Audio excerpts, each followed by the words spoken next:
And welcome to Categories Magazine. We can be found on the web at www.categories.com. I am Jason J. Rock Houston. It's my great pleasure to be speaking with guitarist Andrew Lee from the band Ripped To Shreds? Yeah, Ripped To Shreds. Ripped To Shreds. And we're talking today specifically, Andrew, about you have a new solo album coming out called Heavy Metal Shrapnel. Talk a little bit about that. I love the title.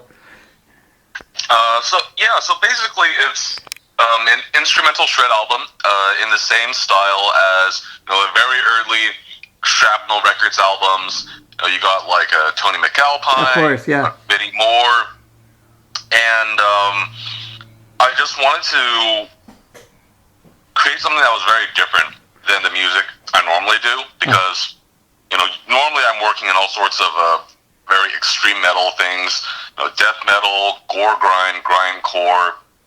But I also wanted to kind of branch out and showcase my more melodic ideas. Yeah, well, I got to tell you, Andrew, I got a chance to hear the whole album because your publicist sent me a digital link to check out. I loved everything on there, and like you're the best kept secret, I think. I mean, I got to tell people I've never heard of you before, and then the publicist sends me a copy of the new solo album. I listened, and I'm like, man, this guy can shred. He's like the best kept secret. So I'm glad we're doing this today, and I think it's cool that you kind of are paying tribute to the Shrapnel label. I mean, they were very big back in the day, Yeah, of course. And I think they broke like Marty Friedman's early stuff before Cacophony and before Megadeth, of course. Yeah. Jason Becker. See who else really made it big. Well, Yngwie Malmsteen, I know Mike Varney literally brought over to the United States for Steeler, so they really deserve some respect, I think, here. I can't remember what label Steeler and Alcatraz came out on, because I think right after when Yngwie started his solo career, it was on like Polydor. Something like that, yeah. So I'm not sure, but oh wow. So let's talk a little bit about the band Ripped To Shreds. How long have you guys been together as a band? Well, that one also started off as like a solo thing. Oh, okay. So I started doing Ripped To Shreds like 2016, 2017 or something like that.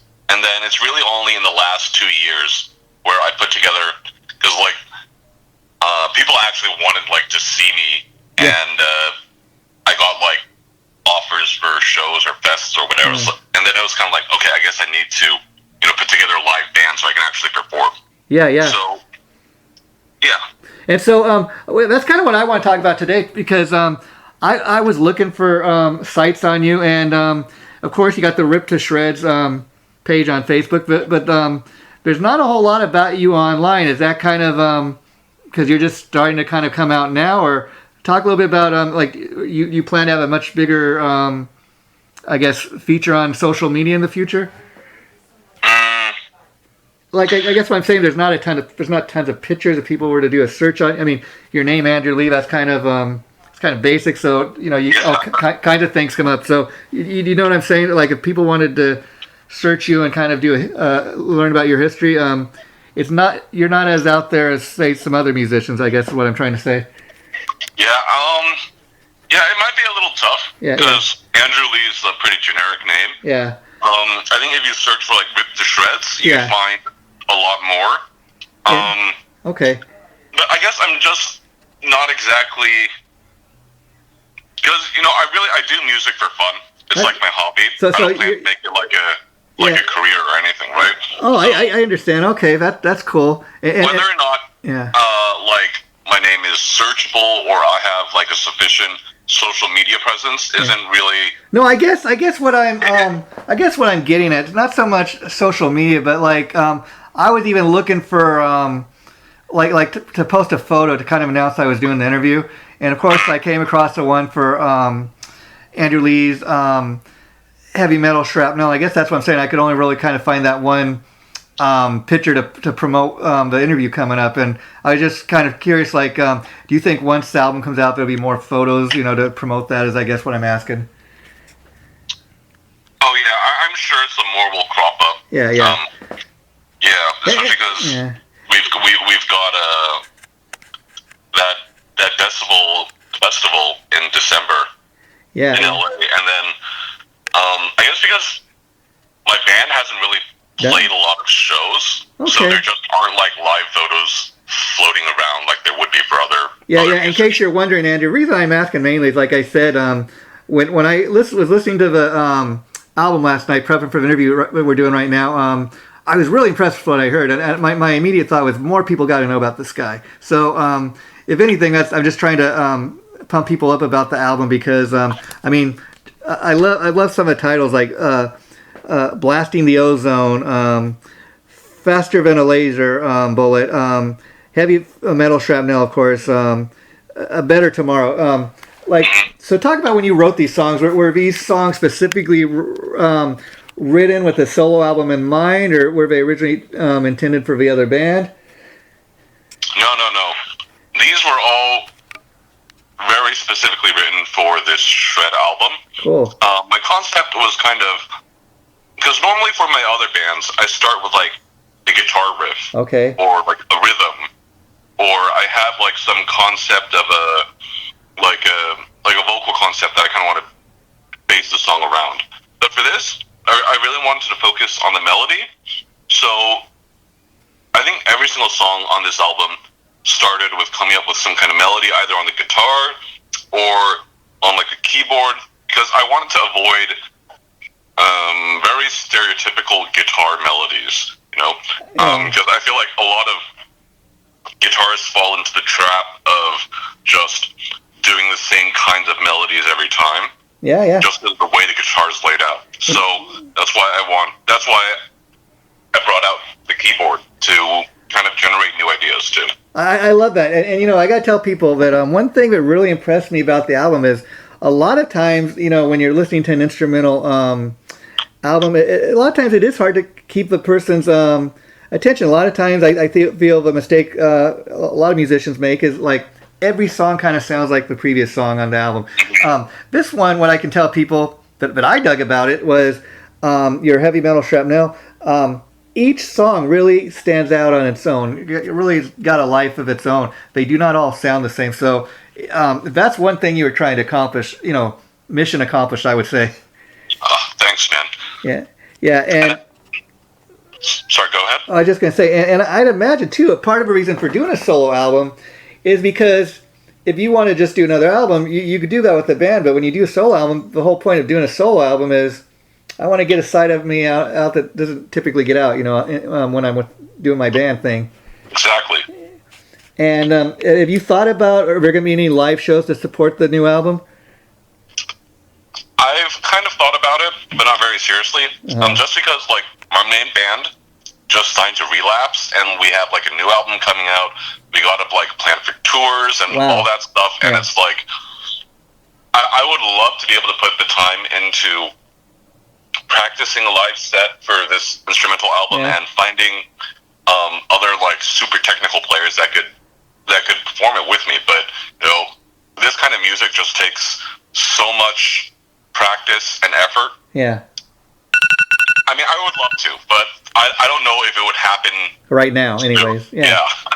And I love the fact that you said you used a keyboard to write some of the stuff because I mean, this sounds nothing like Deep Purple, but I'm a fan of bands like that for the simple fact they have keyboards. I mean, if you look what John Lord did with Deep Purple, a lot of people tell you, keyboards suck, they don't belong in music. That's not the case. I mean, you can definitely find a place for it, and that's the last place you'd expect to hear it. Maybe is on a guitar shredder type of album, but that's what I think makes these songs really stand out because it's much more to each song than just guitar shredding. They're like they've got melody, like you said. They really kind of they really kind of stand out. And I was impressed to read that while you do have guest musicians on the album, a lot of the instruments other than the guitar you play. Like I think you play the bass. You mentioned keyboards. So talk a little bit about some of the what that experience was like. Playing bass and not just kind of being the guitar shredder guy. I guess for me, when I think about music, I always think of it as like a kind of whole. Just because I've been writing music on my own for so long, and other people, they like write with a band. They have partners, or they jam on stuff and then generate ideas that way. Mm-hmm. But I guess that's just not really the way I think about music. Yeah, when yeah. I come up with like a melody,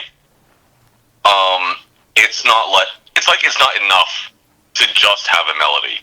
I have to also develop the rhythm behind it, like the underlying bass and the chords to make the melody make sense, and like what kind of drums are behind it to, give it a lift or a boost, or depending like where I am in the song, like if it's at the intro, bridge, or whatever.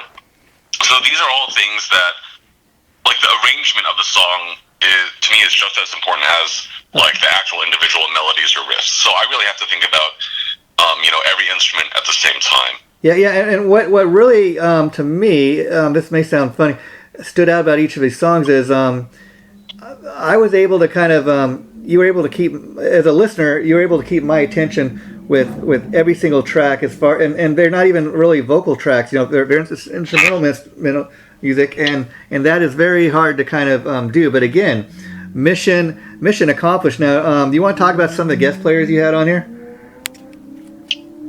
Yeah, so I had Phil Tokus and Antoine Dagnil from Cathaylist. Okay. I've known these guys for a while. They're both way better than I am at guitar, honestly. Okay. Like if you listen to any of his other bands, like First Fragment just put out a new album this year. It's probably my favorite album. I mean, they're just really monster ripping players. They have incredible technique. They have really tasty ideas. So, and they're also into the same kind of 80s shred that I am. So it was kind of like a no-brainer. Okay, I want you guys to play on this record. I think it would be really cool. And then also, my friend Harlan, we do a bunch of like gore grind stuff together, and what I really like about his gore grind stuff is that he plays a lot of solos on top of it, which is kind of, I guess, not normal for extreme metal stuff. Yeah, yeah. But he does it with taste. So I was like, and he's joked about doing like a Dragon Force style band before, because it's just so different from what he normally does. And I was like, you know what? You should actually do it and come play some solos on this album. Yeah, yeah, and that shows that as talented as you are in your own right, Andrew, that you don't have a huge ego. That you kind of, on your own solo album, you're giving these friends of yours and these other players, you're kind of shining a light on them, which I think is really a cool thing for you to do. Honestly, I think Phil is like the biggest star on the album. Yeah. On the album. But what was really interesting about his solo on this is because Phil's kind of famous for his technicality, and he plays like a billion notes in all his tech death bands. But for the song that he played on, Maybe, is very unique because he probably plays less notes on it than any other song he's ever played on before. Oh, wow. Yeah. So all the slow melodies with the super thick chorus, that's all Phil. And then the fast stuff on that song is actually me. Yeah, and here's a question for you, Andrew. Like in regards to the songs on this new album, Andrew Lee's Heavy Metal Shrapnel. Talk about how you write the song as far as like coming up with a title. Like that's kind of an interesting way because again, you don't have words to kind of work off. So like when you come up with the titles, is it more based kind of on how the song makes you feel, or does it have more to do with kind of what the inspiration was behind the song? I wish I had a cool answer, but really the answer is just it was whatever I felt like at the time. Yeah, because I just come up with some titles that I think sound good, and then I try to match them with a song that sort of had the same feling. Yeah, but there's not really like a kind of like deep meaning behind any of the titles. Yeah, I mean, the reason I ask is like I wrote down some of the names, song titles like Spandex Rebel. To me, okay, you talk about kind of being a fan of shred music from the 80s. I'm like, okay, that kind of would kind of talk a little bit about that time, So I think it's kind of cool, and kind of stuff like that kind of comes out just through the song titles, and people kind of get an idea maybe of what influences you. Mm-hmm. And what are your plans as far as the album comes out December 10th? Is that correct on all formats? Yes. Well, not. It's coming out on. I run a label with my friend Brandon from the band Drag Car. Okay. It's called Nameless Grave Records, and we're doing a CD on it, and my friend Phil is also doing a cassette version on his label, Productions TSO. But we're not doing a vinyl version for this one. Yeah. Just because, shred is kind of like really out of date, not out of style, and we weren't sure, if we wanted to, just jump in there with vinyl for the album yet. Yeah, I understand that. But it's cool still putting out a physical CD because I'm an old school myself. I love to have that physical product in the hand. Being able to read who played on the album. Who wrote the songs or whatever. I still love it. Hold it in my hand. I miss the days of going to an actual record store. That's experience a lot of people are missing out on these days. But I dig the fact that you still are putting out physical product as opposed to just going to release it all digitally. Oh yeah, for sure. I feel like a lot of underground metal fans. Yeah. There's still big fans of CDs, cassettes, vinyl, and that. Honestly, it puts a lot of money back into the hands of the artists and the labels. So I'm always really appreciative when these fans are still willing to buy these kind of like outdated physical products. Yeah. And are you going to have any like merchandise to go along with the album, like T-shirts or anything? We might do shirts, yeah. But just the thing is, like, I basically use the same guy for all of my shirts, all my merch, and he's just been like so busy. Oh, I got you. This season, I don't know if you can fit in any more merch. Yeah, I got you. And I imagine all this downtime with COVID and everything has kind of allowed you the time to kind of spend on the creation of this new solo album. Yeah, I think over the last year and a half, I think I've worked on probably like maybe 10, maybe a little over 10 different releases, and there's still a couple more that are gestating and not yet ready for release. Well, yeah, I mean, that's like I said, I talked to a lot of musicians, and they said the one good thing about all this lockdown stuff is I talked to one guy who said, like, I'm in 3 different bands, and I have my next 5 albums already recorded and in the can. So I dig the fact that independent musicians like yourself, Andrew, are continuing to put out new music for your fans, because there are some bands that are like, we're not going to put out any new music, we're not going to do any live shows until this is all over. We don't know when the hell that's going to be. So the fact that you're getting new product out there, I say kudos to you. Yeah, I think the danger is when you get to be such a big band. Yeah. You have so many different obligations.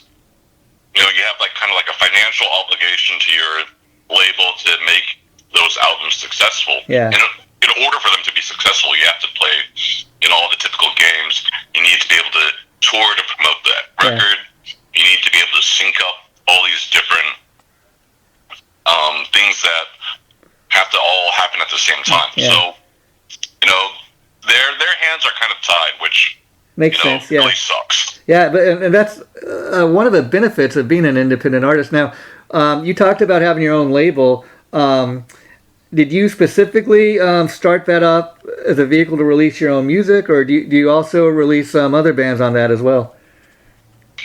Yeah, me and Brandon, originally we were just putting out our own bands and our friends' bands, but over the last year or a little more, we started like reissuing classic albums on vinyl. We signed a couple of new artists that are still working on new albums, and then this year we put out one record called Dungeon Serpent. Oh, wow. it's a one man band from Canada. I mean, and this kid is like really young. It's a melodic death metal record, kind of like the very first Ammon Amarth album, or like Eucharist. You know, when melodic death metal was still death metal. Okay, yeah. And we got like a crazy response for that album. Yeah. So we do put out other bands, not just our own. I think that's cool because I mean it's a great vehicle, and like you said, that's how a lot of people get their start doing that. But I love the fact that you also spotlight other bands and other musicians on your label and give them that opportunity. And I just want to say, Andrew, now knowing that that's the label, that you're actually the owner of a label, I'd like to urge you. Let's keep in touch. Anytime you have another artist on your label that's looking to do like what we're doing today, let me know. I'd love to promote the hell out of their album and do what we can on that level. But that is so cool that you are involved with that. I was curious now, Andrew, before we wrap it up for today, just so people can know a little bit more about you and where you come from. I know you're from the California area, but have you lived here all your life? Yeah, I was born in the Bay Area. I went to college in Los Angeles, and then I'm kind of back here now, working up here. So pretty much California for my whole life. And so I was curious, obviously, being in the Bay Area for a brief time in your life, I'm assuming you were hugely influenced by the Bay Area metal scene? Or not really? Not really. Because when I was younger, I actually wasn't very interested in going to like live shows. Uh-huh. I didn't really start going to live shows until like the last maybe 6 or 7 years. Wow. So, I mean, there are a lot of cool bands out of the Bay. Yeah. And like some of the more modern death metal stuff, like Vastum, Asphalix, or whatever, I do take influence from them, but whether or not like my music is really influenced by Bay bands, it's kind of sort of, but not really. Okay, that's a fair statement. And so, what was it that brought you to Southern California? Just work or life in general? Just for college. Okay, college, and then I was curious, like, how old were you? Because like I said, anybody listens to this new album, I really urge they go out and check it out. Andrew Lee's Heavy Metal Shrapnel. Great shredding throughout the entire album. And I just got to say, after listening to that, I'm like, man, who the hell influenced this guy? Like, talk about some of the first guitar players as far as the guys that really kind of influenced you to want to pick up the guitar. Oh, man. So, first would have to be Jesper Stromblad from In Flames. Oh, wow. That was really the first... it was an In Flames record from like the mid-2000s, and that was like the first metal record I ever heard. Oh, wow. And once I heard that, I was, it was all over. I had to only listen to metal. I couldn't listen to anything else. Now, I got back into other music later on, but, that first In Flames album was just like, it was it. Yeah. So Jesper Stromblad is like the biggest. Okay. And then after that, I mean, I listened to a lot of the popular bands at the time, like Children of Bodom. Oh, wow, okay, yeah. Dragon Force. So those were or Necrophagist. Those are like the really early influences for me. Okay, wow. And I guess the other thing I was going to ask is this was recorded in your home studio. Is that what you said? Yeah. And so, did you work with an outside producer, or did you produce the whole thing on your own? No, I produced everything on my own. For the drums, those were recorded by a friend of mine in Boston. So those were recorded at another studio, but everything else was recorded and mixed in my home studio. I have a setup for recording drums here, but flying him out would have been like, a huge pain in the butt. Yeah. And as far as the guest musicians, your buddies that appear on the album, were you guys in actually the same recording studio when they recorded their parts, or did they do it separately? Oh no, they recorded their parts remotely. Oh, okay, that's cool. But it sounds like great songs were created, and I guess the other thing I was going to ask before we wrap it up, Andrew, How old were you when you first started playing the guitar? I would have been 16. Yeah, 16. And I'm 31 now. 31. So. Wow. So, I mean, playing about 15 years. I mean, when people hear this album, I really think they're going to be amazed. I mean, 15 years is a long time, yes, but you've really mastered your craft. And I've been looking forward to doing the interview today because, again, I got to tell you that I've never heard of you before, Andrew, before the publicist sent me the little press release on your album. And I'm thanking them because, like, you're the best kept secret to my ears as far as this guitar shredding type of music. Because, you know, there was a time in the early 90s when they started having all those new metal bands, and you'd have all these bands at the time, we don't do guitar solos. I was like, man, what? Why the hell not? You know, for a brief time in music, I missed having the guitar here, if you know what I mean. Yeah, I know exactly what you mean. The early 90s were kind of a depressing time for guitar. Yeah, and so I hope, I really urge people to check out your new album when it comes out. And before we wrap it up, so you were telling us, too, you have a gig coming up with other bands, so let's promote that one more time before we wrap this up. Right. So in December, early December, on the 10th and 11th, in Los Angeles, there's going to be the Decibel Metal and Beer Fest. Oh. So my band, Ripped To Shreds, is playing that. It's being headlined by Converge and Cave-In, and they've got, you know, a lot of other sick bands like Repulsion or Gatecreeper or Ghoul. So, you know, I hope to see everyone there if they can still grab a ticket. Yeah, and in regards to Ripped To Shreds, is it that you guys are working on a new album, or is it already in the can and it's going to be released next year? Is that correct? We are about halfway done recording. I hope it'll be released next year, but we're going to have to see. Oh, okay. I don't know if it'll be released next year or not. Well, Andrew Lee, it's been a pleasure getting to know you. I've really enjoyed talking to you. If you could hold on a minute, I just want to ask you one more thing. Thanks for doing the interview. I've really enjoyed talking to you, and we'd have to do it again. Same here, man.